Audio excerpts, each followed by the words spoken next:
الحمد للہ نحمده ونستعینه ونستغفره ونؤمن به ونتوکل علیہ ونعوذ باللہ من شرور انفسنا ومن سیئات اعمالنا من يهده الله فلا مضل له ومن يضلله فلا هادي له ونشهد أن لا إله إلا الله وحده لا شريك له ونشهد أن سيدنا ومولانا وحبيبنا محمدا عبده ورسوله الحمد لله وكفى والصلاة والسلام على رسوله المصطفى وعلى عباده الذين ارتضى ومن بهداهم اهتدى وبآثار أهل المدينة اكتفى أعوذ بالله من الشيطان الرجيم بسم الله الرحمن الرحيم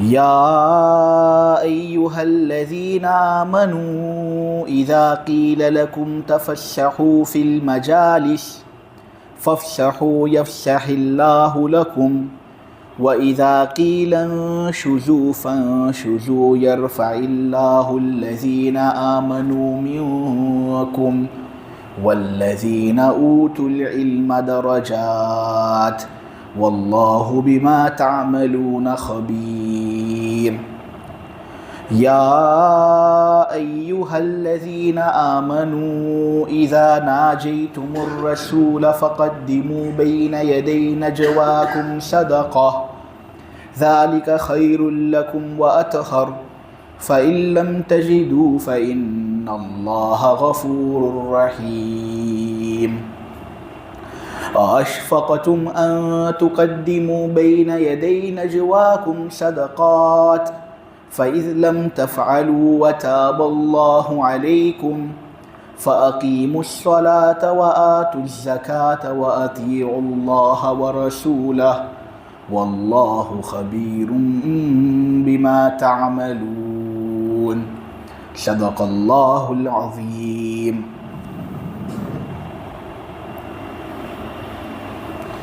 اے ایمان والو، جب تم سے یہ بات کہی جائے کہ مجلسوں کے اندر کشادگی پیدا کرو تو کشادگی پیدا کر لیا کرو، اللہ تمہارے لیے وسعت پیدا کرے گا۔ اور جب تم سے کہا جائے کہ اٹھ جاؤ تو اٹھ بھی جایا کرو، بدلے کے اندر اللہ تبارک و تعالی تم میں سے ایمان والوں کو اور ان لوگوں کو جن کو علم دیا گیا ہے درجوں کے اندر بلندی عطا فرمائے گا۔ اللہ تبارک و تعالی تمہارے کرتوت سے پوری طرح باخبر ہے۔ اے ایمان والو، جب تم تنہائی میں رسول سے بات کرنے کا ارادہ کرو تو اپنی تنہائی والی بات سے پہلے کچھ صدقہ دے دیا کرو، یہ طریقہ تمہارے لیے بہت زیادہ بہتر اور بہت زیادہ صاف ستھرا ہے۔ لیکن اگر تم صدقہ نہ دے سکو، تمہارے اندر اتنی استطاعت نہیں، تو یقین جانو اللہ تبارک و تعالی بڑا بخشنے والا، بڑا مہربان ہے۔ اے ایمان والو، کیا تم اس بات سے ڈر گئے کہ تم اپنی سرگوشی سے پہلے کچھ صدقہ پہلے دے دیا کرو؟ اس بات سے ڈر گئے ہو تم؟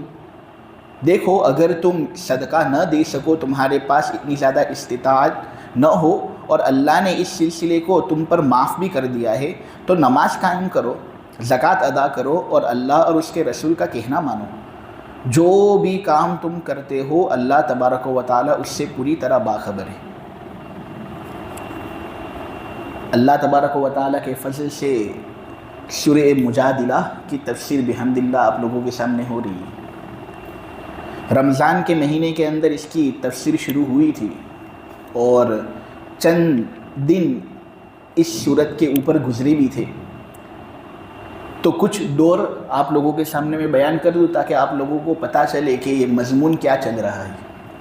سب سے پہلی بات تو یہ کہ یہ 28ویں پارے کی سب سے پہلی صورت ہے نا، سورہ مجادلہ۔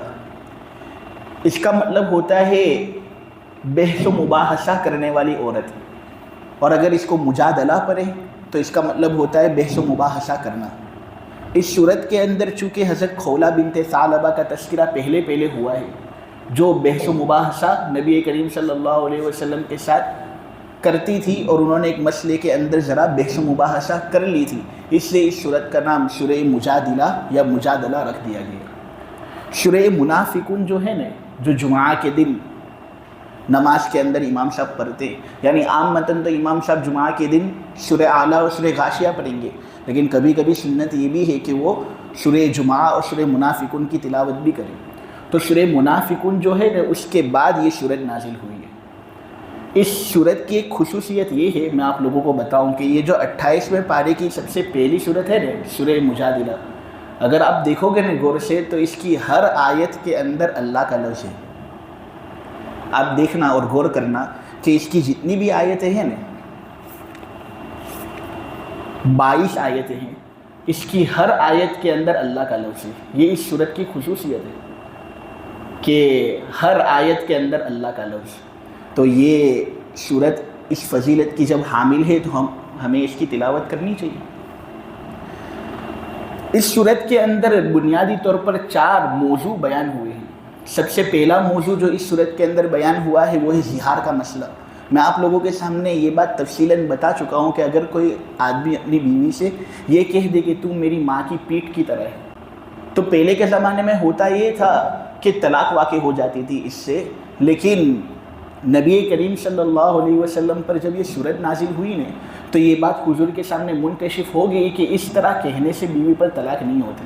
ہاں البتہ میاں بیوی کے درمیان جو میاں بیوی والے تعلقات ہوتے ہیں وہ حرام ہو جاتے ہیں، کفارہ ادا کریں گے تو پھر وہ تعلقات واپس جائز ہو جاتے ہیں، ورنہ جب تک کفارہ ادا نہیں کریں گے تب تک ان تعلقات سے باز رہیں گے۔ یہ پہلا مسئلہ تھا جو اس صورت میں بیان ہوا۔ پھر دوسرا مسئلہ سرگوشی کا مسئلہ تھا کہ بہت سے لوگ ایسے ہوتے جو مجلسوں کے اندر رہتے لیکن پھر بھی آپس میں ایک دوسرے کے ساتھ کانا پھوسی ان کی چلتی رہتی ہے۔ اب کانا پھوسی کریں گے مجلس میں رہ کر تو بہت سے لوگوں کو کیا لگے گا کہ یہ ہمارے خلاف کچھ سازش کر رہے ہیں، اور بہت سی سرگوشیاں لوگوں کی جانب سے ایسی ہوتی ہے جو معصیت اور اللہ تبارک و تعالیٰ کی نافرمانی پر مشتمل ہوتی ہے۔ یہ جو دوسرا رکوع اس صورت کا ہے اس کے اندر اسی بات سے منع کیا گیا ہے اور کہا گیا ہے کہ دیکھو 3 لوگوں کی جب بھی کوئی سرگوشی ہوتی ہے تو ان میں کا چوتھا اللہ ہوتا ہے، 5 لوگوں کی جب بھی کوئی سرگوشی ہوتی ہے تو ان میں کا چھٹا اللہ ہوتا ہے۔ لہٰذا اللہ تمہارے ماں بین ہے، تمہیں اللہ تبارک و تعالیٰ کی تو شرم رکھنی چاہیے، اس کا پاس رکھنا چاہیے۔ اللہ تو تم سے تمہاری شہرت سے بھی زیادہ قریب ہے، لہٰذا اللہ کا لحاظ رکھنا بہت ضروری ہے۔ یہ کیا کہ تم تنہائی کے اندر اپنے دوستوں کے ساتھ مل گئے اور تنہائی کے اندر ایسی باتیں کر رہے ہو جس سے اللہ رسول ناراض ہوتے، تو کبھی بھی ایسی باتیں نہیں کرنی چاہیے۔ اب میں تیسرے موضوع پر منتقل ہوں، اس سے پہلے میں ایک نکتے کی بات آپ لوگوں کو بتا دوں کہ دیکھو یہ جو آیت ہے نا، ما یکون من نجوا ثلاثۃ الا هو رابعهم ولا خمسۃ الا هو سادسهم، کہ 3 لوگوں کی سرگوشی ایسی نہیں ہوتی جن میں کا چوتھا اللہ نہ ہو، اور 5 لوگوں کی کوئی سرگوشی ایسی نہیں ہوتی جن میں کا چھٹا اللہ نہ ہو۔ اس کے اندر ایک حکمت کی بات میں آپ لوگوں کو یہ بتاؤں کہ دیکھو سرگوشی کو بیان کرنے کے دوران اللہ نے 2 عدد استعمال کیے، 3 اور 5۔ اللہ نے کہا 3 لوگوں کی سرگوشی ایسی نہیں ہوتی جن میں کا چوتھا اللہ نہ ہو، اور 5 لوگوں کی سرگوشی ایسی نہیں ہوتی جن میں کا چھٹا اللہ نہ ہو۔ تو 3 اور 5 کو استعمال کیا نا، ثلاثہ یعنی 3، خمسہ یعنی 5۔ تو اللہ تبارک و تعالی یہاں پر ہم دیکھ رہے ہیں کہ طاق عدد استعمال کر رہے ہیں، 3، 5، جفت عدد کو استعمال نہیں کیا، یعنی 4، 6، 2 اس کو استعمال نہیں کیا۔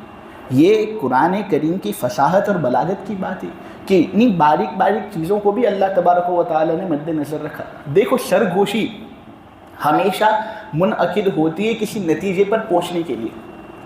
آدمی تنہائی کے اندر بہت سے لوگوں کے ساتھ مشورہ کرتا ہے، باتیں کرتا ہے، تو نتیجے پر پہنچنا چاہتا ہے، اسی لیے تو کرتا ہے۔ مثلا UCC کے خلاف ابھی یہاں پر بل جاری کرنا تھا، ٹھیک ہے، کوئی حکومت کے خلاف کچھ پروپیگنڈا کرنا ہے، تو بہت سے لوگ تنہائی کے اندر آ کر بات کریں گے، نہیں کوئی کھلم کھلا تو بات نہیں کرے گا، ورنہ حکومت والے پکڑ کر لے جائیں گے۔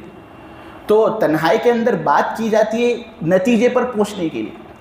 ہمیشہ جب اس کے اندر طاق عدد ہوگا نا تبھی لوگ نتیجے پر پہنچ سکیں گے، ورنہ اختلاف ہی چلے گا.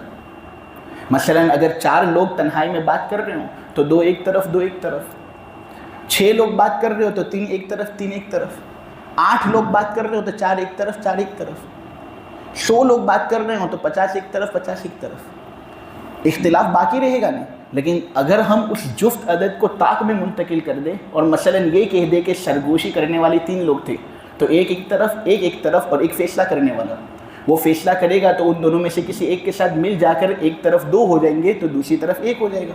فیصلہ پھر منعقد ہوا یا نہیں؟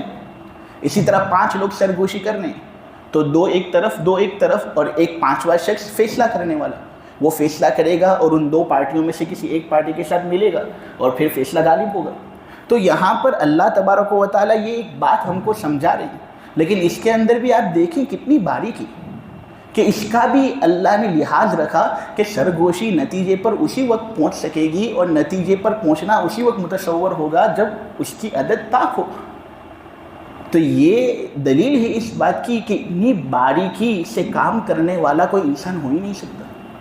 یہ قرآن کسی انسان نے لکھا ہی نہیں، یہ تو اللہ تبارک و تعالیٰ کی جانب سے ہے جو ہر ظاہر اور پوشیدہ باتوں کو جاننے والا ہے. اس کی ایک اور مثال میں آپ کو دوں، سورہ احزاب کی آیت نمبر 4، ما جعل اللہ لرجل من قلبین فی جوفہ.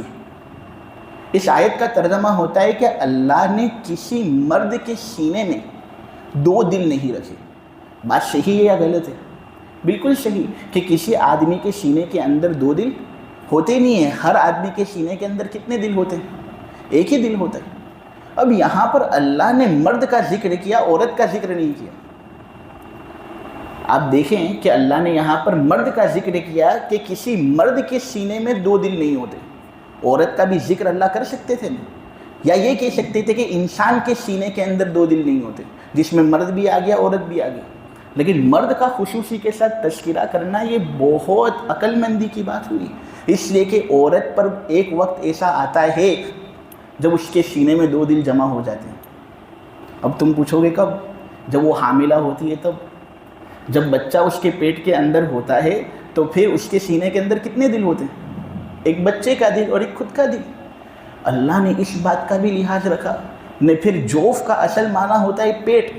اس میں اس بات کی طرف اشارہ بھی کیا کہ دیکھو عالموں اس بات پر غور کرو اور لوگوں کو اس کی طرف متوجہ کرنا کہ میں نے یہ اسلوب کیوں اختیار کیا. اگر تم اس پر غور کرو گے نا واقعتاً تمہارے دل کے اندر یہ بات یقین کے ساتھ آ جائے گی کہ محمد جو امی تھے، جن کی شان ہی امی ہونا تھا، وہ کبھی بھی ایسا کلام لا ہی نہیں لگ سکتے، اپنی طرف سے ایسا کلام گھر ہی نہیں سکتے. تو اللہ کا کلام. تو یہ دوسرا موضوع سورہ مجادلہ کے اندر تھا، سرگوشی کے بارے میں. رمضان کے اندر اس کے بارے میں بھی تفصیل ہو چکی. تیسرا موضوع جو آج بیان کرنا ہے وہ یہ ہے کہ دیکھو مسلمان جب آپس میں مجلسوں کے اندر بیٹھیں تو بہت سے آداب ایسے ہوتے ہیں جن کی رعایت کرنا بہت ضروری ہوتا ہے. اب وہ آداب کیا ہیں تو وہ میں بعد میں بیان کروں گا. اس کے بعد میں بیان کر دوں کہ اس صورت کا چوتھا موضوع منافقین کے بارے میں، ہپوکریٹس کے بارے میں، ہپاکریسی کے بارے میں، کہ بہت سے لوگ ایسے ہوتے ہیں جو ظاہر کرتے ہیں کچھ اور دل کے اندر کچھ الگ لیے ہوئے ہوتے ہیں. کہتے تو ہیں کہ ہم مسلمان اسلام سے دوستی رکھنے والے ہیں، لیکن دل کے اندر نفاق ہی نفاق کہ اسلام کے سب سے بڑے دشمن ہی وہ ہوتے ہیں. تو ان کے بارے میں کچھ تذکرہ اس صورت کے اندر ہوا. سورہ مجادلہ کی آیت نمبر 11 کے اندر یہ جو بات کہی گئی، یہ ایک پہلا بنیادی ادب ہے جس کی رعایت کرنا ہم سب پر بہت ضروری ہے. اللہ یہاں پر یہ کہہ رہے ہیں کہ دیکھو اے ایمان والو، جب تم سے کہا جائے کہ کسی مجلس کے اندر کشادگی پیدا کرو، سمٹ کر بیٹھو تاکہ دوسرے لوگ آ کر اس مجلس کے اندر بیٹھ سکیں، تو تم اس طرح سمٹ کر بیٹھ جایا کرو، لوگوں کے لیے کشادگی پیدا کرو. اس طرح پھیلا کر بیٹھنا اور لوگوں کے لیے جگہ روکنا یہ مناسب نہیں، اسلام کا یہ طریقہ نہیں. دراصل یہ آیت اگر حقیقی طور پر سمجھنی ہونے تو اس کو سمجھنے کے لیے ایک پس منظر کا ہونا بہت ضروری ہے. پس منظر قرطبی کے اندر موجود ہے. قرطبی بیان کرتے ہیں کہ نبی کریم صلی اللہ علیہ وسلم ایک مرتبہ مسجد نبوی کے ساتھ ایک چبوترا لگا ہوا ہے جس کو صفہ کہا جاتا ہے. حضور اس پر بیٹھے ہوئے تھے اور جمعہ کا دن تھا، تو حضور کے ارد گرد جو صحابہ تھے نا وہ بھی کثرت سے بیٹھے ہوئے تھے. حضور سے فیض حاصل کرنے کے لیے، علم حاصل کرنے کے لیے۔ اب اتنے میں بہت سے لوگ بیٹھے ہوئے تھے اور اس چبوترے پر جگہ تھی نہیں کہ اتنے میں بہت سے بڑے بڑے لوگ آئے، بدری صحابہ آئے۔ مجلس کے اندر جب دیر سے پہنچیں گے تو حضور کے پاس تو جگہ ملنے والی ہے نہیں، اور ان بزرگوں میں سے ایک بزرگ حضرت ثابت ابن قیس بھی تھے، جن کی اتنی زیادہ فضیلت کہ میں کیا بتاؤں۔ نبی کریم صلی اللہ علیہ وسلم نے ان کو دنیا ہی کے اندر جنت کی بشارت دے دی تھی۔ مسلم کے اندر روایت ہے کہ ایک مرتبہ حضرت ثابت ابن قیس نے حضور سے ملاقات کرنا بند کر دیا تھا، حضور کے پاس جانا بند کر دیا تھا۔ اب حضور کے بالکل قریبی آدمی تھے نہیں یہ، تو حضور نے ایک مرتبہ ان کے پڑوسی حضرت سعد ابن معاذ سے پوچھا کہ یہ ثابت ابن قیس کہاں گیا؟ آتا نہیں ہے مجلسوں کے اندر، یاروں کے ساتھ ملاقات ہوتی نہیں ہے اس کی، کیا وہ بیمار ہے؟ کچھ ایسا کچھ ہے معاملہ؟ تو اتنے میں حضرت سعد ابن معاذ نے کہا کہ میں تو اس کا پڑوسی ہوں، اگر یہ بیمار ہوتا تو اس کا علم مجھے ضرور ہوتا، لہٰذا میں معلوم کر کے لاتا ہوں کہ کیوں یہ آپ کی مجلس کے اندر آتا نہیں ہے۔ تو حضرت سعد ابن معاذ پھر گئے حضرت ثابت ابن قیس کے پاس، دروازہ کھٹکھٹایا، گھر کے اندر داخل ہوئے اور پھر بات کے اندر یہ بات کہہ دی کہ حضور آپ کو یاد کر رہے ہیں، حضور کی مجلس کے اندر آپ آتے نہیں ہو، کیوں آپ آتے نہیں ہو؟ تو ثابت ابن قیس یہ انصار کے سردار تھے اور بہت بڑے آدمی تھے، انہوں نے کہا کہ قرآن کے اندر اللہ نے ایک آیت نازل فرمائی، یا ایھا الذین آمنوا لا ترفعوا اصواتکم فوق صوت النبی، اے ایمان والو جب نبی سے بات کرو نا تو اپنی آوازیں نبی کی آواز سے بلند مت کرو۔ بہت زیادہ اونچی آواز میں اللہ کے نبی کے ساتھ بات کرنا اور کسی اللہ والے کے ساتھ بات کرنا مناسب نہیں، پستی کے ساتھ، نرمی کے ساتھ بات کیا کرو اپنے بڑوں کے ساتھ۔ اس آیت میں یہ بات بتائی گئی۔ اب ثابت ابن قیس گھر کے اندر بیٹھ گئے اور وہ کہنے لگے کہ اگر میں حضور کے پاس جاؤں گا تو فطری طور پر میری آواز بہت زیادہ بلند ہے۔ کچھ لوگ ہوتے ہیں ایسے کہ وہ بیچارے پس کرنا چاہتے بھی ہیں لیکن پھر بھی ان کی آوازیں بہت زیادہ بلند ہو جاتی ہیں، یعنی مائک کی بھی ضرورت ان کو نہیں پڑتی۔ تو بلند آواز رکھنے والے تھے، انہوں نے کہا کہیں انجانے کے اندر بھولے سے حضور کے سامنے اونچی آواز میری ہو گئی، حضور کو تکلیف پہنچ جائے گی، میرا اللہ مجھ سے ناراض ہو جائے گا۔ یہ حرکت کس طرح مناسب؟ اس لیے میں نے حضور کی مجلس کے اندر آنا ہی بند کر دیا۔ ہاں مجھے تکلیف ہوتی ہے کہ میں حضور کی مجلس سے اب سیراب ہو نہیں سکتا، لیکن حضور کو تکلیف دوں اس سے تو بہتر ہے نہیں۔ تو سعد ابن معاذ نے سر پر ہاتھ رکھا اور وہ حضور کے پاس گئے کہ دیکھو یہ بات تھی۔ تو نبی کریم صلی اللہ علیہ وسلم نے کہا یہ اپنے آپ کو جہنمی سمجھتا ہے، یہ یاد رکھو اور گواہ رہو ثابت ابن قیس اہل جنت میں سے، اس نے میرا یہ احترام کیا نہیں اور میرے اتنا زیادہ لحاظ رکھتا ہے یہ، تو سن لو کہ یہ جنتی آدمیوں میں سے ایک آدمی ہے۔ تو یہ ثابت ابن قیس کتنے بڑے آدمی۔ نبی کریم صلی اللہ علیہ وسلم کی ایک اور حدیث ترمذی کے اندر موجود ہے کہ حضور نے یہ بات کہی کہ بہترین آدمی ہے ابو بکر، عمر بھی بہت بہتر آدمی، ابو عبیدہ ابن الجراح یہ بھی بہت بہتر آدمی، اسی طرح ثابت ابن قیس کو بھی کہا کہ یہ بھی بہت بہتر آدمی ہے۔ تو آپ ذرا اندازہ لگا سکتے ہیں کہ یہ کتنے اونچے تھے۔ ان کی جو شہادت ہوئی تھی نا وہ حضور کے زمانے کے بعد ہوئی تھی جنگ یمامہ کے اندر، ان کو شہادت نصیب ہوئی، اس جنگ کے اندر ان کو قتل کر دیا گیا تھا۔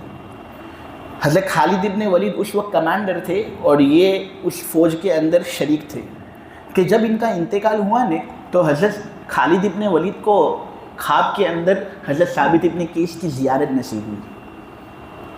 زیارت ہوتی ہے تو خالد ابن ولید کو حضرت ثابت ابن قیس کہتے ہیں کہ اے خالد، فلاں آدمی جو اپنے لشکر کے اندر ہے اس نے میری زرہ چوری کر لی ہے، وہ زرہ جو ہے وہ تو میرے وارثوں کو جانا چاہیے نا، لیکن اس نے چوری کر کے اپنے سامان کے نیچے اس کو رکھ دیا اور دفن کر دیا ہے۔ دیکھو میں جگہ بتاتا ہوں، اس جگہ پر جانا، دفن کرنا اس جگہ کو، تو میری زرہ تم کو ملے گی۔ خواب کے اندر ایسا کہا تھا۔ اور پھر یہ بات کہی تھی کہ کچھ لوگوں کا مجھ پر قرض ہے، میرا انتقال ہو گیا جنگ کے اندر، مجھے قتل کر دیا گیا، اب بہت سے لوگوں کا مجھ پر قرض ہے تو وہ قرض تو ادا کرنا پڑے گا، ذرا میرے گھر والوں کو کہہ دینا کہ وہ قرضہ میری طرف سے ادا کر لیں۔ ایسا نہیں کہ میراثی لیتے رہے اور باپ کے مال سے فائدہ اٹھاتے رہے، نہیں، باپ کا جو قرض تھا وہ ذرا ادا کرے۔ اور پھر ایک چیز یہ بھی بتائی کہ میرے چند غلام تھے، اس میں سے یہ غلام جو ہے نا اس کو آزاد کر دینا۔ تو اس طرح یہ 3 باتیں حضرت ثابت ابن قیس نے حضرت خالد ابن ولید کو بتائی۔ حضرت خالد ابن ولید فوراً بیدار ہوتے ہیں۔ تو جس جگہ پر ثابت ابن قیس نے یہ بات بتائی تھی نا کہ میری زرہ یہاں پر چوری کر کے دفنائی گئی ہے، اس جگہ کو انہوں نے کھودا تو وہاں پر سے واقعتاً وہ زرہ نکلی۔ حضرت ابو بکر کے حوالے اس کو کیا، اور پھر یہ ان کے گھر والوں کے پاس جاتے ہیں، اور جو نصیحتیں اور وصیتیں ان کی جانب سے ہوتی ہے وہ پوری ہوتی ہے۔ حضرت ثابت ابن قیس وہ واحد شخصیت ہیں کہ موت کے بعد ان کی جانب سے کوئی غلام آزاد ہوا۔ غلام کو آزاد کرنے کے لیے زندہ ہونا ضروری ہے۔ کوئی یہ نہیں کہہ سکتا کہ میرے باپ نے خواب کے اندر میرے پاس آ کر یہ بات کہی کہ میرے غلام کو آزاد کر دو، وہ چلتا نہیں۔ کوئی بھی معتبر آدمی اس پہ فتویٰ نہیں دے گا۔ تو غلام باندیوں کا زمانہ جب ہوتا تھا نا، تب کسی غلام اور باندی کو آزاد کرنے کے لیے زندہ ہونا ضروری ہونا پڑتا تھا۔ اب یہ تو مر گئے تھے، لیکن ان کا بلند مرتبہ ہی کچھ ایسا تھا کہ اگرچہ یہ مر گئے تھے لیکن ان کی جانب سے آزادی کو نافذ کیا گیا۔ تو اتنے بڑے آدمی یہ آئے، اسی طرح ان کے ساتھ کچھ اور لوگ آئے جو غزوہ بدر کے اندر شامل تھے، بدری صحابہ آئے۔ اب وہ تو بڑے لوگ نے، اب بڑے لوگ مجلس کے اندر آئے تو ان کے لیے جگہ کرنی چاہیے، لیکن یہ لوگ بیچارے آتے ہیں اور ان کو اس چبوترے کے اندر جگہ ہی ملتی نہیں۔ یہاں گھسنے کی کوشش تو کوئی جگہ نہیں، یہاں گھسنے کی کوشش۔ اور اس وقت بہت سے صحابہ جو بیٹھے ہوئے تھے وہ نبی کی باتوں کے اندر اتنے زیادہ مست و مگن تھے کہ کسی کی توجہ بھی ان کی طرف نہیں گئی کہ حقیقی معاملہ کیا ہے، کہ اتنے میں وہ سب کھڑے رہ گئے۔ اب حضور تو مجلس کے سربراہ تھے، وہ دیکھ رہے تھے کیا ہو رہا ہے۔ جب انہوں نے یہ دیکھا تو حضور کو بہت تکلیف ہوئی کہ اتنے بڑے بڑے لوگ، اتنے بڑے بڑے صحابہ، بزرگ قسم کے لوگ، سفید داڑھی والے، یہ اس طرح کھڑے ہیں اور سب لوگ بیٹھے ہیں۔ تو اس وقت یہ آیت نازل ہوئی کہ اے ایمان والو، جب تم سے کہا جائے کہ مجالس کے اندر کشادگی پیدا کرو تو کشادگی پیدا کر لیا کرو۔ تم وسعت پیدا کرو گے دوسرے لوگوں کے لیے، اللہ تمہارے لیے وسعت پیدا کرے گا۔ تو نبی کریم صلی اللہ علیہ وسلم نے یہ بات ان سے کہی کہ دیکھو تم اس طرح سمٹ کر بیٹھو تاکہ ان کو جگہ ملے۔ تو اس طرح بہت سے صحابہ نے بات مانی اور انہوں نے سمٹ کر بیٹھنے کی کوشش کی، لیکن پھر بھی جگہ ناکافی تھی۔ تو حضور نے کیا کیا کہ سب بزرگ لوگ تھے نا، بڑے لوگ تھے، تو اس لیے حضور نے کہا بھائی تم اٹھ جاؤ، تم اٹھ جاؤ، تم اٹھ جاؤ، تم جاؤ۔ پھر جگہ خالی ہوگی تو ان کو بٹھایا۔ اس طرح حضور نے کیا۔ اب جو لوگ اس طرح کھڑے ہو گئے انہوں نے حضور کی بات تو مانی، لیکن بہت ناگواری ان کو ہوئی کہ یار اس طرح کھڑے ہونے کے لیے کہہ دیا ہم کو، کیا ہم درجے کے اندر کم اور یہ لوگ کیا اتنے زیادہ کہ ان کو ہماری جگہ مل گئی۔ تو بہت ناگواری ان کو ہوئی۔ اسی طرح بہت سے منافقین اور بدماش قسم کے لوگ بھی اس طرح آنکھوں اشارہ کرنے لگے اور بدماشی کرنے لگے کہ دیکھو یہ نبی کیسے اخلاق اس کے کہ اس طرح لوگوں کو اپنی مجلسوں سے اٹھاتا ہے، یہ مناسب ہے۔ تو یہ آیت اس وقت نازل ہوئی کہ دیکھو جب تم کو کوئی نبی کہے کہ اٹھ جاؤ تو اٹھ جاؤ نا، تم اٹھ جاؤ گے تو اس کا مطلب یہ نہیں کہ تم چھوٹے اور وہ بڑے۔ نبی نے مناسب سمجھا ان کو بٹھانا، تم کو اٹھانا، تو تم کو اٹھ جانا چاہیے۔ نبی کی بات ماننے کے اندر ہمیشہ سفلتا اور کامرانی ہی ہے، لہٰذا ان کی بات ہی ماننی چاہیے۔ لہٰذا اس طرح کھوٹا کوئی آدمی نہ لگائے، اللہ اور رسول کا حکم تھا، اس سے تم کو یہ بات ماننی ہے۔ اسی لیے آج کل کے زمانے کے اندر بھی اگر کوئی ایسی صورتحال پیش آئے اور مجلس کا جو لیڈر اور سربراہ ہو وہ اگر 2-3 لوگوں کو اس طرح کہہ بھی دے کہ تم اس طرح اٹھ کر چلے جاؤ، اور وہ یہ مناسب سمجھے کہ یہی مناسب ہے، تو لوگوں کو اس طرح خراب نہیں لگانا چاہیے اور اس کی بات کو مان لینا چاہیے۔ وہ وقتی مصلحت ہی کے لیے ایسا کرتے ہیں، آپ سمجھے؟ ہاں، لیکن عام متن شریعت کے اندر جو حکم ہے وہ یہی ہے کہ جو لوگ بعد میں آئے نا، بیٹھنے والوں کو اٹھانا ان کے لیے مناسب نہیں۔ یعنی کوئی آدمی اس طرح آئے اور کوئی بیٹھا ہوا تو وہ کہے بھائی اٹھ چلتا، تو یہ کرنا مناسب نہیں۔ نبی کریم صلی اللہ علیہ وسلم نے اس سے منع فرمایا ہے۔ تو لہٰذا جو بزرگ لوگ اس طرح بعد میں آئے نا، تو مجلس کا سربراہ اگر کہوے نا کہ بھائی تم لوگ اٹھ جاؤ تو اٹھ جانے کا، لیکن ان کے لیے یہ جائز نہیں کہ وہ اپنی طرف سے کسی کو اٹھائے اور دادا گیری کریں، یہ بالکل مناسب نہیں۔ ترمذی کی روایت کے اندر اس کی ممانعت آئی ہے۔ تو آپ کو مسئلہ سمجھ میں آ گیا؟ مسئلہ یہ ہے کہ مجلس کے اندر اگر چند لوگ بیٹھے ہوں اور دوسرے لوگوں کے لیے آنے کی جگہ نہ ہو، تو اگر مجلس کا سربراہ یہ کہے کہ بھائی تم لوگ اٹھ جاؤ تو اٹھ جانے کا اور اس کی بات مان لینے کی، تاکہ وہ سب لوگ بیٹھ جائیں۔ لیکن ان کے لیے جو دیر سے آئے تھے ان کے لیے جائز نہیں کہ وہ کسی کو اپنی طرف سے اٹھائیں، الا یہ کہ کوئی تکلیف ہو، شدید ضرورت ہو۔ ان کے لیے اجازت نہیں کہ وہ اس طرح کسی دوسرے کو اپنی جگہ سے اٹھائے اور اپنی جگہ کریں۔ ترمذی کے اندر اس کی ممانعت آئی ہے۔ مجلس کے بارے میں ایک مسئلہ میں آپ لوگوں کے سامنے یہ بھی بیان کر دوں کہ اگر کوئی آدمی کسی جگہ پر بیٹھا ہو، مثلا ابو ذر یہاں پر بیٹھا ہے، ٹھیک ہے، اب وہ کسی کام کی وجہ سے اس طرح چلا گیا اور 2-3 منٹ کے اندر واپس آ گیا، تو اس کی جگہ پر اگر کوئی بیٹھ بھی گیا ہو نا تو اس کو چاہیے کہ وہ اس کے لیے اٹھ جائے، کیونکہ اس جگہ کا حقدار وہی تھا۔ روایتوں کے اندر یہ بات بھی ہے، یہ مسلم کی روایت سے اس کا ثبوت ہے، لہٰذا اس ادب کا لحاظ رکھنا بھی بہت ضروری ہے۔ یہاں اللہ تبارک و تعالیٰ یہ کہتے ہیں کہ دیکھو مجلس کے اندر تم اٹھ گئے تو بالکل بھی دل تنگ مت کرو، وہ لوگ جو ایمان والے ہیں اور جن کو علم دیا گیا ہے اللہ ان کے درجوں کو بلند کرے۔ اب اگرچہ مجلس کے اندر تم کو پیچھے رکھ دیا گیا، لیکن اللہ تم کو تمہارے علم کی وجہ سے بلند کرے گا، اور اللہ تمہارے اعمال سے پوری طرح باخبر ہے، لہٰذا ان سب چیزوں کے سلسلے میں اپنا دل تنگ نہیں ہونا چاہیے۔ میرے عزیزو، اس آیت نمبر 11 سے علم کی فضیلت بھی بہت اچھی طریقے سے ثابت ہوتی ہے کہ دیکھو وہ لوگ جن کو علم دیا گیا ان کے درجے اللہ بلند کرتے ہیں۔ اسی لیے تو یہ بات کہی جاتی ہے کہ عابد جو ہوتا ہے نا، جو عبادت کرتا ہے، اس کے پاس علم نہیں ہوتا، کبھی بھی اس کو عالم پر فضیلت حاصل نہیں ہو سکتی، اگرچہ اس کی عبادت عالم سے زیادہ ہو۔ علم کی اتنی زیادہ فضیلت ہے، اس لیے ہمارے بزرگ لوگوں نے علم کے لیے بہت زیادہ قربانیاں دی، اور علم تلاش کرنے کے لیے انہوں نے ایسی قربانیاں دی ہیں کہ اگر میں آپ لوگوں کے سامنے وہ بیان کروں تو باقاعدہ رونگٹے کھڑے ہو جائیں۔ امام سرخسی ایک بہت بڑے بزرگ تھے، یہ بات معالم الارشادیہ نام کی ایک کتاب ہے، اس کے اندر موجود ہے۔ ان کے زمانے کے اندر ایک حکمران تھا جو بہت ظالم تھا، انہوں نے کچھ حق کی بات ظالم حکمران کے سامنے کی تو وہ ناراض ہو گیا ان سے، تو ایک کنویں کے اندر ان کو بند کر دیا، اور ان کے لیے جیل گویا کنواں تھا۔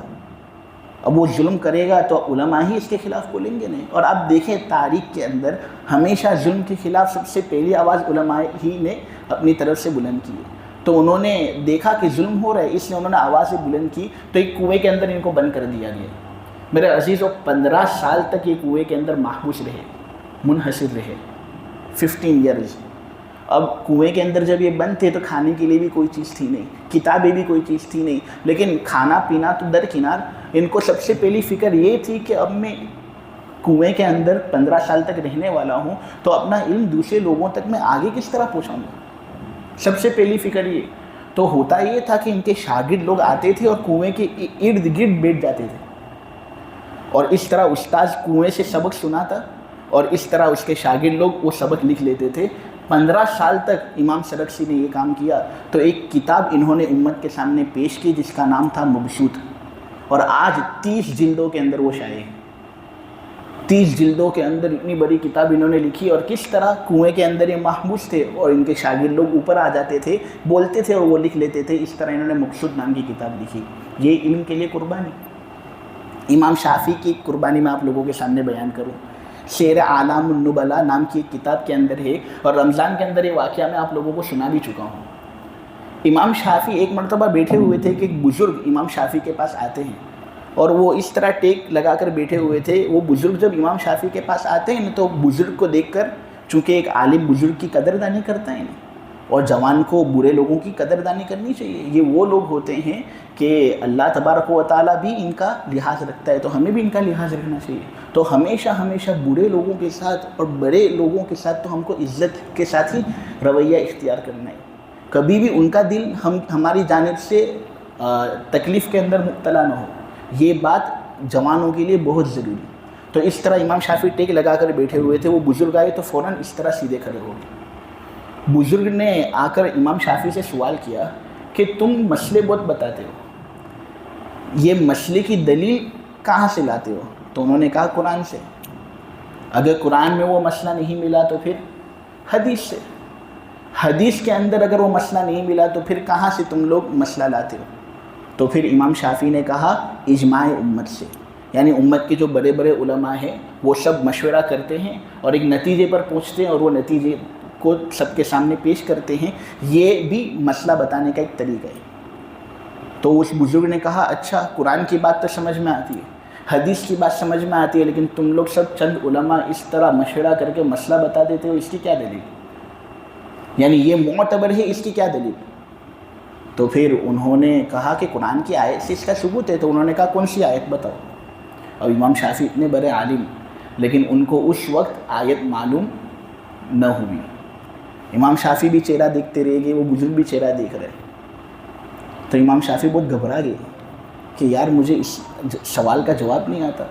تو اتنے میں اس بزرگ نے کہا 3 دن بعد آتا ہوں، سوچ لو اور وہ جو آیت وغیرہ ہے اس کو تلاش کر لو. تلاش کر لو گے تو تمہاری بات صحیح، ورنہ استغفار کرنا کیونکہ تم نے غلط مسئلہ بتائی. تو اس طرح وہ بزرگ چلا گیا اور امام شافعی فوراً اپنے گھر کے اندر چلے گئے. میرے عزیز وہ 3 دن تک گھر سے باہر نکلتے نہیں. 3 دن تک. 3 دن بعد نکلتے ہیں تو ان کا پورا جسم سوجا ہوا، آنکھیں پوری لال، جسم پورا سیاہ ہو گیا اور نہایت تھکیلے ہونے کی حالت میں یہ باہر آتے. بزرگ سے ملاقات ہوتی ہے. بزرگ کہتا ہے آیت ملی؟ انہوں نے کہا الحمدللہ آیت مل گئی.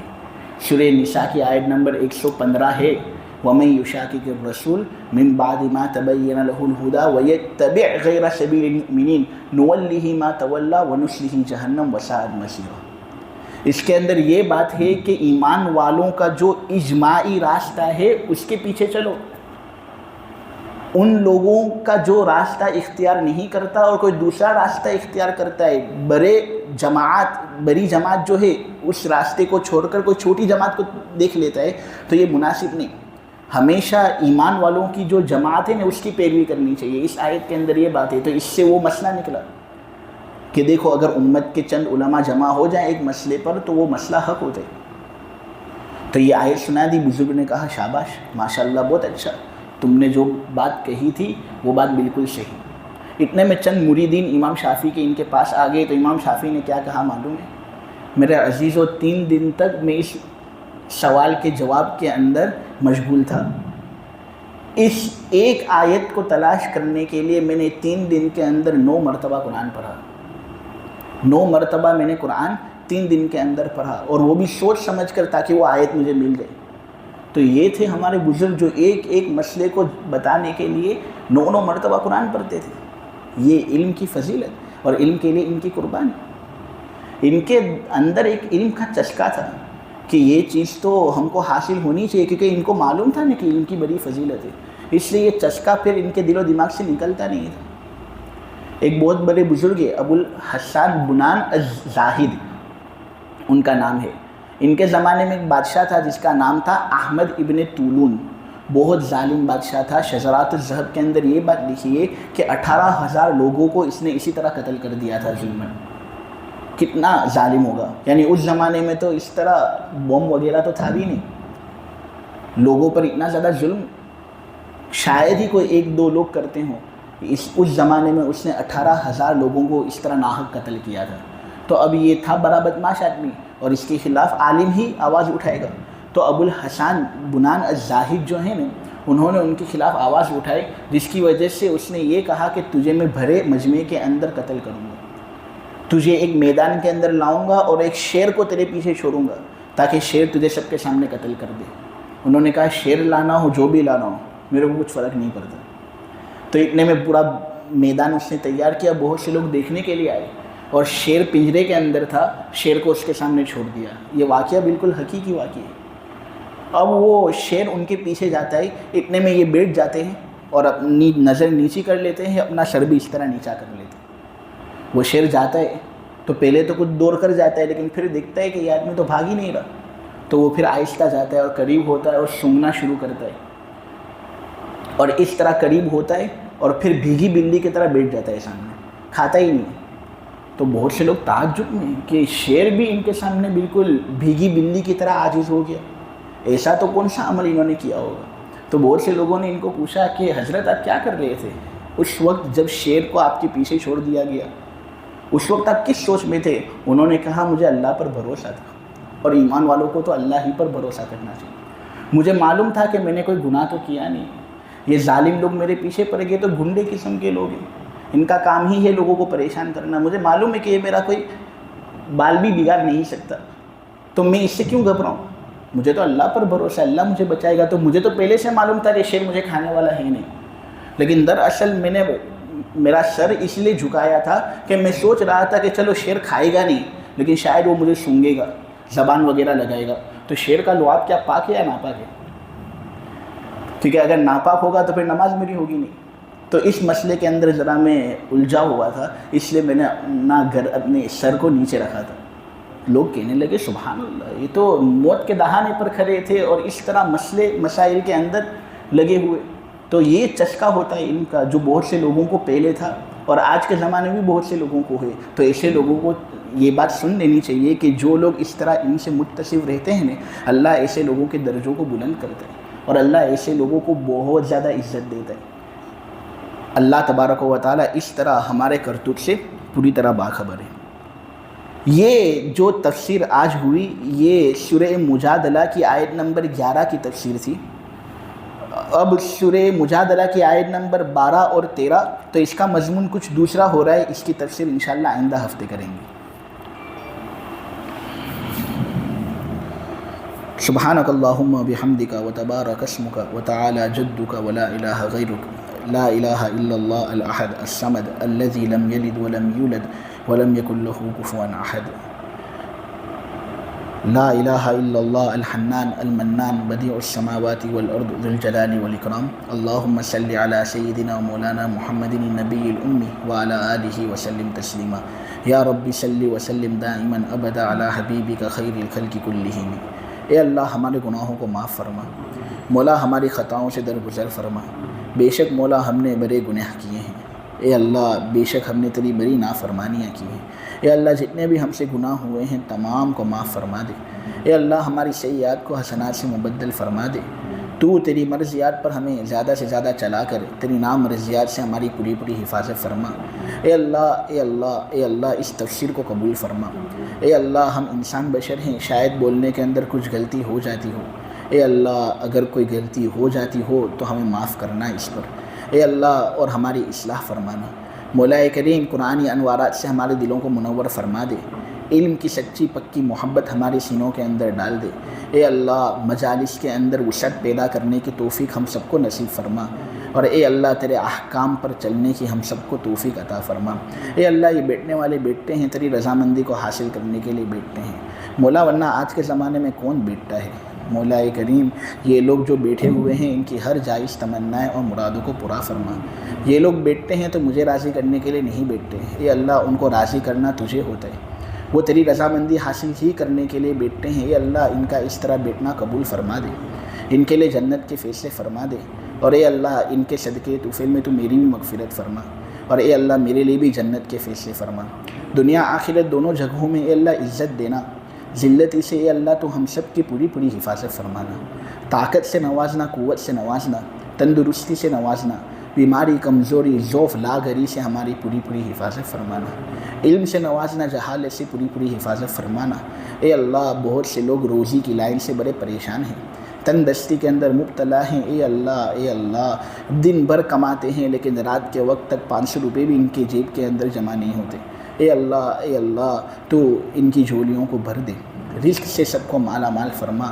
خوب حلال طیب پیسے سے سب کو نواز، مفلسی غربت فقیری سے اللہ تو سب کی حفاظت فرما، اے اللہ ہر طرح کے خیر سے نواز، ہر طرح کے شر سے ہماری پوری پوری حفاظت فرما، اور اے اللہ سب سے بلند اور سب سے بہتر چیز تو تیری رضامندی ہے، اے اللہ ہم تجھ سے تیری رضامندی کا سوال کرتے ہیں اور ناراضگی سے پناہ مانگتے ہیں، وصلی اللہ تعالی علی خیر خلقہ محمد وعلی آلہ وصحبہ اجمعین برحمتک یا ارحم الراحمین۔